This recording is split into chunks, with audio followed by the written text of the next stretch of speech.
அனைவருக்கும் வணக்கம். கருவேப்பிலையினுடைய மருத்துவ குணங்களை பற்றி தான் இந்த பதிவில் பார்க்க போகிறோம். கருவேப்பிலையில் மணமும் அதிகமாக இருக்குது, வைட்டமின் ஏ உயிர் சத்தும் அதிகமாக இருக்குது. கருவேப்பிலையை சமையலுக்கு மட்டும் பயன்படுத்துகிறோம். அதில் வியாதிகளை குணப்படுத்தக்கூடிய தன்மையும் ரொம்ப அதிகமாகவே இருக்குது.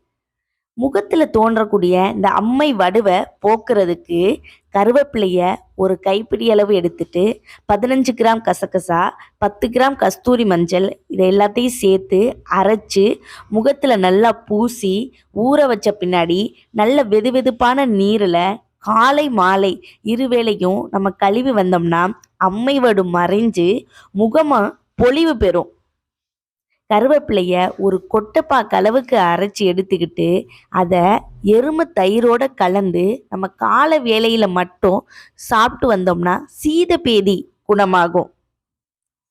பச்சை கருவேப்பிலைய துவையலை அரைச்சி சாப்பிட்டுட்டு வந்தால் பெண்களினுடைய கர்ப்பப்பை அழுக்குகள், அதில் இருக்கக்கூடிய சிறு கட்டிகள் எல்லாத்தையுமே நீக்கக்கூடிய தன்மை இந்த கருவேப்பிலைக்கு இருக்குது.